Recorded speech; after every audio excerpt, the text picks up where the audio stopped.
Share बाजार की listed कंपनियों और सरकार द्वारा लिए गए फैसलों का शेयर कंपनियों के स्टॉक्स पर एक्शन देखने को मिलता है। कुछ कंपनियां बाजार बंद होने के बाद अपने फैसले घोषित करती हैं, तो कुछ कंपनियां बाजार समय के दौरान अपने रिजल्ट्स को पब्लिक कर देती हैं, जिनका उनके स्टॉक्स पर अनुकूल या प्रतिकूल असर देखने को मिलता है।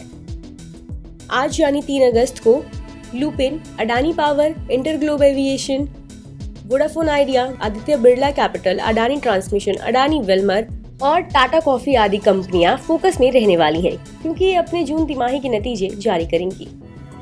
चलिए अब बात करते हैं उन कंपनीज की जिनके स्टॉक्स आज सुर्खियों में बने रहने वाले हैं। वोल्टास। अन्य आय में गिरावट के चलते वोल्टास Q1 का मुनाफा सालाना आधार पर 10% गिरकर 110 करोड़ रुपए हो गया। कंपनी की आय 50% बढ़कर 2,795 करोड़ रुपए हो गई। RPG life sciences.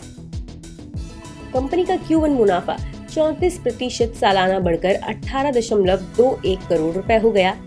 कंपनी की आय 19% बढ़कर 128.93 करोड़ रुपए हो गई है।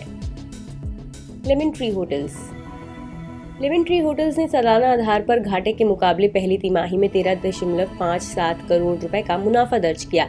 कंपनी की आय सालाना आधार पर 356% बढ़कर 192 करोड़ रुपए हो गई है।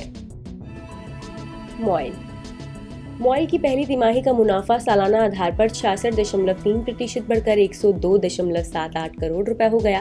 कंपनी की आय 28% उछलकर 375.6 करोड़ रुपए हो गई। सुबेक्स।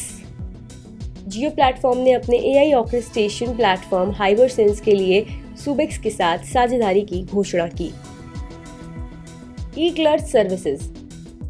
कंपनी ने कहा कि बोनस इक्विटी शेयर जारी करने पर विचार करने के लिए कंपनी के बोर्ड की बैठक 9 अगस्त को होगी। Adani green energy. Adani green energy Q1 का मुनाफा सालाना 2.3% गिरकर 214 करोड़ रुपए हो गया। कंपनी की आय 58% बढ़कर 1,701 करोड़ रुपए हो गई। ग्रेविटा इंडिया। ग्रेविटा इंडिया Q1 का मुनाफा सालाना 98% बढ़कर 44.65 करोड़ रुपए हो गया। बड़े पैमाने पर अन्य आय की वजह से कंपनी को ये मुनाफा हुआ। कंपनी की आय 30% बढ़कर 580 करोड़ रुपए हो गई है। ऑरबिंदो फार्मा। ऑरबिंदो फार्मा की EPI non antibiotic manufacturing unit को US FDA से 3 आपत्तियों के साथ फॉर्म 483 मिला है। ITC। कंपनी अपने बिजनेस पोर्टफोलियो की रणनीति समीक्षा के बाद अपने लाइफस्टाइल रिटेलिंग बिजनेस से बाहर निकल गई है।